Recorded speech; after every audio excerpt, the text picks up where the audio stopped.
বন্ধুরা, তো চলে এসেছি নতুন একটা ভিডিও নিয়ে মুভি রিভিউ বস চ্যানেলে। তো আজকেও কোনো এই ভিডিওতে কোনো মুভি রিভিউ বা মুভির trailer review, teaser review, date announcement বা এইসব টাইপের কিছু করবো না।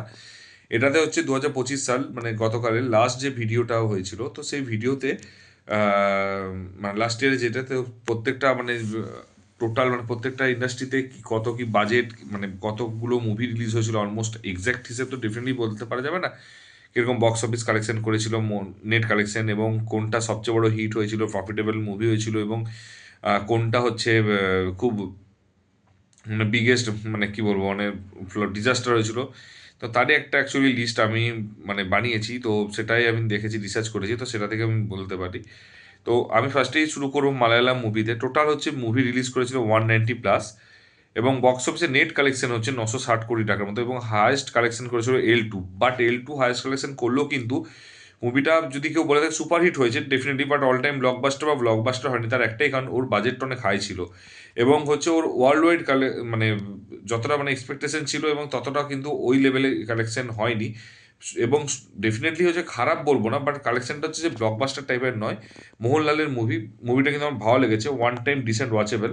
তো ওই মুভিটাতে হচ্ছে সবচেয়ে বেশি হাইয়েস্ট ইনকাম করেছিল। এবং হচ্ছে মোস্ট প্রফিটেবল যেটা মুভিটা আছে সেটা হচ্ছে রেখা চিত্রাম। তো রেখা চিত্রামে অ্যাকচুয়ালি একদমই কম বাজেটের মুভি তো খবরে, তো এবং সেটা হচ্ছে অ্যাকচুয়ালি রিটার্ন অনেক হিউজ দিয়েছিল, তো এই জন্য মোস্ট প্রফিটেবল মুভির মধ্যে এটা একটা পড়ে। এবং হচ্ছে এই মুভিতে হচ্ছে মানে এরপরে হচ্ছে এতে যে এরপরে হচ্ছে মালায়ালাম মুভিতে সবচেয়ে ফ্লপ যেটা মুভিটা হয়েছে সেটা হচ্ছে রুজবা। তো আমি অলরেডি এর আগে মানে বলেছি যে যখনই ভিডিওটা আমি ওর মুভিটা বেরিয়েছিল লাস্ট উইকে, তখন আমি বলে দিয়েছিলাম যে মুভিটা সত্যি কথা বলতে কি হিট তো দূরের কথা, মানে ডিজাস্টার, এবং মানে এটা হলে রিলিজ করতে দেওয়া উচিত ছিল না। এবং সেটা হচ্ছে সবচেয়ে বড় বিগেস্ট ডিজাস্টার হয়েছে। এবং যেটা হচ্ছে সবচেয়ে খারাপ লেগেছে যে মোহনলালেরই সবচেয়ে হায়েস্ট কালেকশন মোহনলাল, এবং সবচেয়ে লোয়েস্ট কালেকশনের মোহনলাল, এবং সবচেয়ে ভালো মুভিও কিন্তু মোহনলালের। মানে এই বছরটা মোহনলালের জন্য ঠিক যতটা ভালো ঠিক ততটাই খারাপ হয়েছে। আমি এটাই বলেছিলাম যে লাস্ট যার ভালো তার সব ভালো। যখন ট্রেলারটা বেরিয়েছিল তখন বলেছিলাম যে লাস্ট ভালো যার, যা শেষ ভালো তার সব ভালো। কিন্তু শেষটা সত্যি ভালো দিতে পারলো না, এর ফলে মোহনলালের ইয়ার হলো না। এবং সেটা সত্যি খুব কষ্ট লেগেছে, খারাপ লেগেছে, কারণ মোহনলালের মতো একটা অ্যাক্টারের যখন এইরকমভাবে মানে একটা বক্স অফিস ফেলিয়ারটা এই লেভেলে হয়। তো যাই হোক, তো এরপরে আসছি তেলেগুতে। তো তেলেগুতে হচ্ছে অনেক বেশি সিনেমা রিলিজ করেছিল, 280খানার বেশি রিলিজ করেছে মুভি, এবং হচ্ছে যার মধ্যে বক্স অফিস কালেকশন হচ্ছে অলমোস্ট 2000 কোটি টাকার মতো। এবং হচ্ছে এটাও হচ্ছে সবচেয়ে বিগেস্ট, মানে যেটা বক্স অফিস কালেকশন হিসেবে ধরা হয়। তো যেটা সবচেয়ে বেশি মানে সুপার হিট বলা চলে, সেটা হচ্ছে কলি মোজি, ঠিক আছে। মানে এটা actually above average to semi hit হতে পারে, কিন্তু এর বাজেটটা হাই হওয়ার জন্য পবন কল্যাণ এবং ইমরান হাসিমের অভিনীত মুভি দে কলি মজিটা হচ্ছে সত্যি কথা বলতে কলি মজি এটা হচ্ছে সুপারহিট বা ব্লকবাস্টার তকমাটা পেলো না এই একটাই কারণে। এবং মোস্ট প্রফিটেবল মুভি হচ্ছে কোর্ট স্টেট ভার্সেস এ নো বডি। তো এটাও সেম জিনিস, মানে একদমই কম বাজেটের মুভি, এর ফলে কি হয়েছে যে বেসিক্যালি মানে কম বাজেটের মুভি, তো এটা এর ফলে কি হয়েছে, ইজিলি হিট হয়ে গেছে, ঠিক আছে, ব্লকবাস্টার হয়েছে, এবং অনেক রিটার্নও পাওয়া গিয়েছে। এবং হচ্ছে সব ফ্লপ মুভি হচ্ছে গেম চেঞ্জার, যেটা হচ্ছে রামচন্দ্রের যে শঙ্করের হচ্ছে মানে পরিচালিত রামচরণ তেজার মতো সুপারস্টারকে নিয়েও কিন্তু এই মুভিটা বিভৎসভাবে ফ্লপ হয়, ডিজাস্টার হয় যাকে বলে। এবং এরপর থেকে শঙ্করকে হচ্ছে এইটুকু তাকে মাথায় রাখতে হবে যে সিনেমাগুলো একটু ভেবে চিন্তে করতে হবে এবং বাজেটটার দিকেও দেখতে হবে। তুমি একটা জিনিস কি বাজেট করে দিচ্ছ 150 কোটি, এবং সিনেমাটা হচ্ছে যদি একটা, ওটা সবাই জানে যে একটা জায়গাতে আমরা হচ্ছে ফোকাস করছি, সেই যদি জায়গাটা যদি ফোকাস যদি মানে মিস হয়ে যায় তাহলে কিন্তু পুরোপুরি পুরোপুরি হচ্ছে অ্যাকচুয়ালি ডুবে যাবে। তো এই জিনিসটা হচ্ছে অ্যাকচুয়ালি প্রডিউসার হোক, ডিরেক্টর হোক, এবং একটা সবাইকে মাথায় রাখতে হবে, যেটা আমার মনে হয় পার্সোনালি হওয়া উচিত প্রত্যেকটা অ্যাক্টারের, প্রত্যেকটা ডিরেক্টর। এবং মানে পয়সা চাপানো মেশিনের থেকে বেটার যে বাজেটটাকে হচ্ছে একটা লিমিটেড রাখো, এর ফলে কি হচ্ছে যদি মানে কম ইনকামও হচ্ছে সুপারহিট ব্লকবাস্টার হয়ে যায়। তো এরপর হচ্ছে তামিলে হচ্ছে কিন্তু তেলেগুর চেয়ে কিন্তু বেশি মুভি রিলিজ করেছে, 290+, অলমোস্ট 291টা। কিন্তু বক্স অফিস কালেকশনে কিন্তু অনেকটা কিন্তু মানে মানে কি বলবো, মানে কম ইনকাম করেছে, সেটা হচ্ছে মাত্র 1561 কোটি টাকা, মাত্র অলমোস্ট মানে 1600 কোটি টাকাও ঢুকতে পারেনি। তো খুবই কম ইনকাম করেছে। তো এইখানে হচ্ছে অনেক মানে সত্যি কথা বলতে এক্সপেকটেশন এবারে মিট করতে পারেনি। এবং যেটা হচ্ছে ওভারঅল হচ্ছে যেখানে হচ্ছে সবচেয়ে বড় হিট হয়েছে সেটা হচ্ছে ড্রাগন। এবং সবচেয়ে প্রফিটেবল মুভিও ড্রাগন, তার কারণ ড্রাগনে একদমই বাজেট কম ছিল। এবং সত্যি কথা বলতে কি ড্রাগন মুভিটা আমার খুব ভালোও লেগেছিল, পার্সোনালি বলছি। আমার কিন্তু প্রদীপ রঙ্গনাথনের কিন্তু মুভিটা কিন্তু খুব সুন্দর লেগেছে, এবং জেনজির জন্য বলছি না, কিন্তু আমার পার্সোনালি দারুণ লেগেছে। আমি কোনো মতেই কিন্তু আমি মুভিটাকে খারাপ বলতে পারবো না, এবং one of the finest movie লেগেছে আমার ড্রাগনটা। এবং হচ্ছে এই মুভিটা হচ্ছে এই যে মানে সত্যি কথা বলতে কি তামিলে হচ্ছে সবচেয়ে বড় ডিজাস্টার হয়েছে, যেটা সত্যি কথা বলতে কি যে নামটা লিস্টের নামটা কেউ এক্সপেক্ট করতে পারেনি, এবং ডিরেক্টর হিসাবে অ্যাজ এ অ্যাক্টর হিসাবে ওইটার মানে খুব পেনফুল। সেটা হচ্ছে মানিরত্নম ডিরেকশন করা মানে পরিচালিত মুভি থাগ লাইফ, কমল হাসান অভিনীত। এটা একটা ম্যাজিক্যাল গোল্ডেন ডুও ছিল, বাট মানে পেনফুলি মানে দুঃখের বিষয় যে এটা হচ্ছে পুরোপুরিভাবে ডিজাস্টার হয়েছে, এবং বিভৎস ডিজাস্টার হয়েছে। মানে এরকম লেভেলের ডিজাস্টার সত্যি কথা বলতে গিয়ে তামিল ইন্ডাস্ট্রিতে বহুদিন হয়নি, বহুদিন হয়নি। তো এটা হচ্ছে সবচেয়ে খারাপ লাগা জায়গা। এবার হিন্দিতে হিন্দিতে কিন্তু অনেকটা কিন্তু কম মানে মুভি রিলিজ করেছে এবছর দেখতে গেলে, অনেক তুলনামূলক কিন্তু অন্যবার থেকে কম রিলিজ করেছে। টোটাল 230 প্লাস মানে 230 থেকে 240টার মতো মুভি রিলিজ করেছে। এবং ইনকাম কিন্তু পার্সোনালি বলছি বাকি সমস্ত মানে যতগুলো রয়েছে তার মধ্যে দিকে কিন্তু মানে অ্যাড করলে কিন্তু এর সমান কিন্তু বক্স অফিস কালেকশন হয়েছে, মানে সবারইকে অ্যাড করলে তবে Hindi movie box office collection হয়েছে, সেটা হচ্ছে 4,900 কোটি টাকা, অলমোস্ট 5,000। কিন্তু 5,000 এই জন্য ধরবো তার কারণ হচ্ছে ধুরন্ধরটা কিন্তু এখনো চলছে, এবং ধুরন্ধর যেভাবে চলছে তাতে ও 100 150 100 কোটি টাকা প্লাস ইনকাম করে, তো 5,000 কোটি টাকা টোটাল ইনকাম করবে। এবং যার মধ্যে হচ্ছে সবচেয়ে বড় হিট এইমাত্র বলে ফেলেছি, এবং সেটা সবাই জানে ধুরন্ধর। এবং এই মুহূর্তে অক্ষয় খান্নারের ডান্স এবং হচ্ছে ধুরন্ধরের টাইটেলটা পুরো ইউটিউব ছেয়ে গেছে, এবং প্রত্যেকটা জায়গাতে ছেয়ে গেছে, এবং দারুণ মানে বক্স অফিস করেছে। শুধু ধুরন্ধর একা না, এই বক্স অফিসের পিছনে কিন্তু তার সাথে ছাবাও রয়েছে, তার সাথে সেইয়ারাও রয়েছে। তো এই লেভেলের হচ্ছে বক্স অফিস কালেকশন দিয়েছে। এবং অনেক মুভি আছে যেগুলো বাজেটটা হাই হওয়ার জন্য মুভিটা হিট হতে পারে, যেমন কেসরি চ্যাপ্টার 2, একটা নর্মাল মুভি যদি এখানে অক্ষয় কুমার যদি তার ফিজটা কমিয়ে দিত তাহলে ওটাও একটা হিট হতো। জলি LB3 এটাও একটা হিট হওয়ার মতো মুভি, বাট এতটা বেশি হাই বাজেট বানিয়ে দিয়েছে যার জন্য হচ্ছে এটা হিট হতে পারলো না। ওয়ার টু এর মতো মুভি হচ্ছে যদি ওরা যদি বাজেটটা কনসেন্টটাকে ঠিকঠাক করে রাখতো ওটাও কিন্তু একটা হিট টু সুপারহিট হতে পারতো, কিন্তু সেটাও হলো না। ইভেন সেমি হিট হতে পারতো, সেটাও হলো না। সেম হচ্ছে হাউসফুল 5, একটা ছোট্ট সেটের মধ্যে বানিয়েছে, কিন্তু তাতেও হচ্ছে এক তো বাজেট বানিয়ে ফেলেছে যে এটাকেও হচ্ছে একটা অ্যাবাভ সেমি হিট টাইপের মুভি বানাতে হয়েছে, হিট দিতে পারলো না শুধুমাত্র একটাই কারণে যে শুধুমাত্র বাজেটটা হাই করার জন্য। এবং স্কাই ফোর্সও এত ভালো মার্কেট এত ভালো ইনকাম করেছে, কিন্তু বিশ্বাস করো সেম জায়গাতে ফেসে গেছে, সেটা হচ্ছে সেই লেভেলে হচ্ছে মানে বাজেটটা রেখেছে, এবং বাজেটটার জন্য এই মুভিগুলো হচ্ছে সবগুলোই মানে মোটামুটি সেমি হিট লেভেলে রয়েছে, যেটা সবচেয়ে প্যাথেটিক এবং সবচেয়ে পেনফুল অ্যাকচুয়ালি। এবং হচ্ছে মোস্ট প্রফিটেবল মুভি হচ্ছে সেটা সবাই জানে সেইয়ারা। এবং এটা একটা একদমই নিউ কামারদের মুভি, মাত্র মানে 15 থেকে 20 কোটির মুভি, এবং হচ্ছে ওয়ার্ল্ড ওয়াইড গ্রস করেছে অলমোস্ট 450 প্লাস, এবং হিউজ একটা প্রফিটেবল মুভি, ঠিক আছে। এবং যেটা এবছর মানে সাইলেন্ট হিট যাকে বলে সেটা দেখা দেখা গিয়েছে। এবং one of the biggest flop movie হচ্ছে সিকান্দার। সিকান্দার অ্যাকচুয়ালি কিন্তু যে পরিমাণ বাজেট আছে ওই পরিমাণ বাজেট অনুযায়ী দেখা গেলে এটা 50% ম্যাক্সিমাম ইনকাম করেছে, সেটাও হয়তো খুব কস্টেস্ট। উইকেন্ড যদি বাদ দিয়ে দেওয়া হয় তাহলে হয়তো 20%ও ইনকাম করতে পারেনি। তো এই জন্যই মানে এটা একটা বাজে জিনিস। এবারে হচ্ছে ইংলিশ মুভিতে আসা যাক, যে ইংলিশ মুভি বলতে আমি ইংলিশের বাইরের দেশে আমি করছি না, ইংলিশ মুভি আমি ইন্ডিয়াতে যেটা রিলিজ হয়েছে এবং যেটা ইনকাম করেছে সেটা বলা হচ্ছে। টোটাল ইন্ডিয়াতে রিলিজ করেছে অলমোস্ট 141 প্লাস মুভি, এবং যাতে হচ্ছে বক্স অফিস কালেকশন হচ্ছে 687 কোটি টাকা। এবং হচ্ছে মানে মোস্ট প্রফিটেবল মুভি যদি হয় মানে অ্যাকচুয়ালি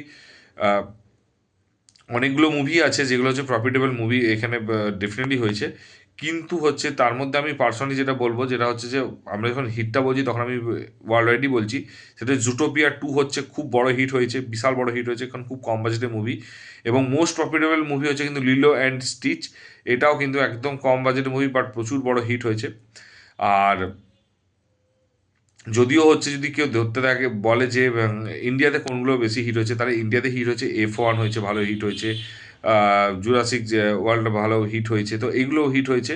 এবং ফ্লপ মুভি হচ্ছে ট্রন এরিস যেটা আছে সেটা হচ্ছে one of the biggest blockbuster, sorry মানে ওয়ান অফ দ্য মানে বিগেস্ট ডিজাস্টার হয়েছে হচ্ছে মানে ইংলিশ ফিল্ম ইন্ডাস্ট্রিতে। এবং এরপরে আসছে বাংলা মুভি। বাংলা মুভিতে হচ্ছে অ্যাকচুয়ালি বেসিক্যালি এক্স্যাক্ট হচ্ছে কেউ কাউন্ট দিতে পারেনি এবং পারবেও না, কারণ বাংলা ইন্ডাস্ট্রিতে কোনো ট্র্যাকিং কিছু নেই, বক্স অফিসে কিচ্ছু নেই, সবাই অ্যাজিউম করে বলছে, এর ফলে যে যতবারে বাড়িয়ে বলছে এখানে হচ্ছে তার জন্য এটার এক্স্যাক্ট হিসেব কিন্তু কেউ দিতে পারবে না। কিন্তু হ্যাঁ, মোটামুটিভাবে আমি অনেক রিসার্চ করে কাউন্ট করে দেখেছি যে, এবং তাতে অলমোস্ট হচ্ছে 80 কাছাকাছি হচ্ছে মুভি রিলিজ করেছে, এবং যার মধ্যে টোটাল ইনকাম করেছে মাত্র 64 করোড়। মানে মানে পার মুভি 1 কোটি করে ইনকাম করতে পারেনি। এবং যেটার মধ্যে মানে সবচেয়ে হাইয়েস্ট গ্রসিং মুভি যতই বলুক ধূমকেতু, ধূমকেতু হাইয়েস্ট গ্রসিং নয়, ওটা অর্গানিক নয়, ওটা প্রচণ্ড ফেক বানানো আছে এবং এক্সট্রা বানানো, এক্সট্রা বাড়িয়ে বলেছে, ফেক বলেছে, অনেক ভুলভালভাবে হচ্ছে কালেকশন দিয়েছে, যেটা নয়। তার জন্য আমি হচ্ছে বিগেস্ট হাইয়েস্ট কালেকশন হচ্ছে দ্য একেন, বেনারসের বিভীষিকা আছে। এবং ঠিক সেম জিনিস মোস্ট প্রফিটেবল মুভি হচ্ছে দ্য একেন, বেনারসের বিভীষিকা, এবং ফ্লপ মুভি হচ্ছে ফেলু বক্সি। মানে ফ্লপ বলতে ইন্ডাস্ট্রির সবচেয়ে বড় ডিজাস্টার হচ্ছে ফেলু বক্সি। তো যেটা হচ্ছে এই বছর রিলিজ করেছে 2025-এ। এবং যেটা আমার সবচেয়ে এরপরে হচ্ছে যেটা একমাত্র বাকি রয়েছে সেটা হচ্ছে কানাডা ফিল্ম ইন্ডাস্ট্রিতে হচ্ছে টোটাল হচ্ছে রিলিজ করেছে 240+ মুভি, এবং মানে শকিংলি হচ্ছে বক্স অফিস কালেকশন মাত্র 446 কারোর, মানে 450 কারোর। আমি জানি না যে কানাডাতেও সেম জিনিসই চলছে, যেটা সবচেয়ে খারাপ লেগেছে, এখানেও সেম জিনিস দেখা গিয়েছে।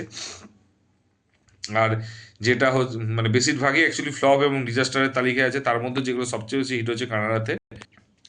তো সবচেয়ে বেশি হিট হয়েছে সেটা সবাই জানে, কান্তারা চ্যাপ্টার 1 হিউজ হিট হয়েছে, এবং ওর চেয়ে বড় হিট, এবং মানে বিশাল বড়, এবং ওটা হয়তো মানে ইন্ডিয়া বক্স অফিসে হয়তো টপ 3-র মধ্যে রয়েছে এই কান্তারা চ্যাপ্টার 1। এবং সবচেয়ে প্রফিটেবল মুভি হচ্ছে মহাভারত নরসিম্হা।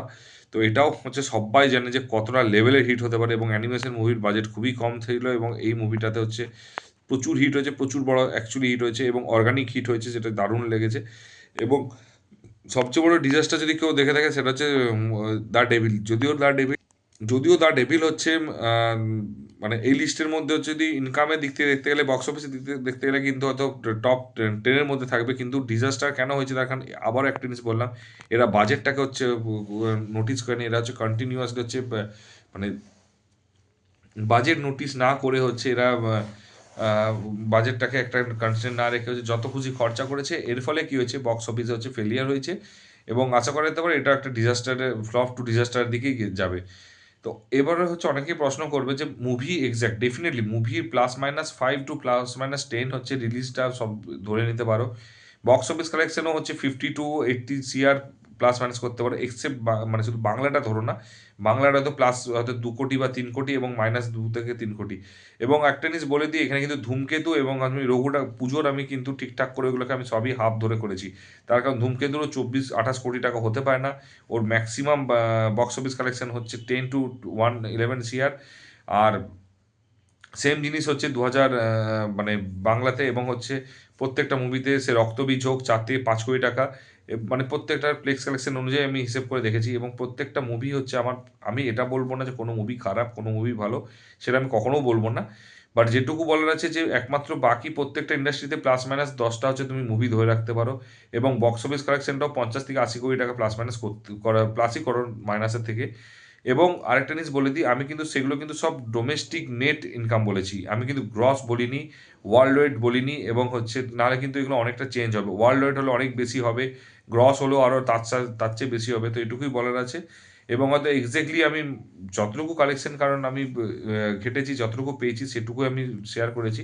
বাট হ্যাঁ, ডেফিনেটলি হিট ফ্লপ মোরলেস ওগুলো ঠিকঠাকই আছে, এবং বাকিগুলোও আমি জানি, আমার আমার জ্ঞান অনুযায়ী একটা কথা আছে না যে যে তুই কত পাবি, যদি একটা প্রশ্ন করা হয়, তো আমি একটা কথা বলবো যে একটা কথাটা চেষ্টা করবি, আমি আমার ম্যাক্সিমামটা চেষ্টা করবো। ব্যাপারটা হচ্ছে আমি আমার এন্ডের থেকে আমি যেটা আমি জানি, এবং আমি যেটা ম্যাক্সিমাম চেষ্টা করবো না আমি জানি ওটাই আমার, আমি যেটা বলছি সেটা ঠিক। তো এই ক্ষেত্রে আমি সেম জিনিসটাই বলবো যে আমি ম্যাক্সিমাম চেষ্টা করব, করেছি, এবং যেটা আমি দিয়েছি আমার চোখে আমি এটা ঠিকই দিয়েছি, এবং যেটুকু বললাম এটুকু একটু +-5 বা 5 মাস মুভির ক্ষেত্রে +-5 করে দিও, আর হচ্ছে বক্স অফিসের ক্ষেত্রে +-50 করে দিও। তো আলটিমেটলি হচ্ছে এবছর যদি দেখতে পাওয়া যায়, তো 2025 সালে কিন্তু প্রত্যেকটা ইন্ডাস্ট্রি কিন্তু লস খেয়েছে বেশিরভাগই, এবং প্রত্যেকটা ইন্ডাস্ট্রিতে কিছু হিটের জন্য বেঁচে গেছে, নাহলে দেখতে গেলে কিন্তু কোনো কেউ, মানে দেখতে গেলে টোটাল ইনভেস্টমেন্ট কিন্তু কেউ রিকভার করতে পারেনি, এবং প্রত্যেকে 70 to 75%, মানে 60 to 70% রিকভার করতে পেরেছে টোটাল ইনভেস্টমেন্টে। আমি জানি না এইভাবে যদি ফিল্ম ইন্ডাস্ট্রি চলতে থাকে হয়তো খুব তাড়াতাড়ি হয়তো ফিল্মের অবস্থা খুবই খারাপ হবে, এবং পরের বছর হয়তো দেখা যাবে হয়তো প্রত্যেকটা হয়তো 150টা করে হয়তো মুভি গিয়ে দাঁড়াবে। কারণ এবছর কিন্তু আরও বাজে অবস্থা আসতে চলেছে, কয়েকটা বড় বড় মুভি সেগুলো ডেফিনেটলি ইনকাম করবে, এবং যেগুলো মানে সাইলেন্ট হিট কিন্তু খুব কমই থাকবে এবছর হয়নি, অ্যান্ড পরের বছর আশা করছি হবে না। তো যদি তোমাদের কাছে মনে হচ্ছে কোনো একটা কিছু মিস করে থাকি বা কোনো একটা ভুল বলে থাকি, তাহলে অবশ্যই কিন্তু কমেন্ট বক্সে কমেন্ট করো। আর যদি ভিডিওটা ভালো লেগে থাকে তাহলে ডেফিনেটলি হচ্ছে একটু লাইক কমেন্ট শেয়ার করে দিও। আর চ্যানেলের মধ্যে আর যদি চ্যানেলে নতুন হও তো হালকা করে সাবস্ক্রাইব করে দিও। তো তোমাদের সাবস্ক্রাইব করলে এবং তোমরা যদি রেসপন্স করো বা শেয়ার করো বা কমেন্ট করো, তাহলে আমি ইন্সপিরেশন পাই, এবং তাহলে হচ্ছে তাতে হচ্ছে হয়তো আমার আরও ভিডিও করার ইচ্ছে থাকবে, এবং এবং মনে হবে যেন আরও বেটার করার চেষ্টা করব। তো ভালো থেকো, সাবধানে থেকো, দেখা হচ্ছে পরের ভিডিওতে। Take care, tata, bye by.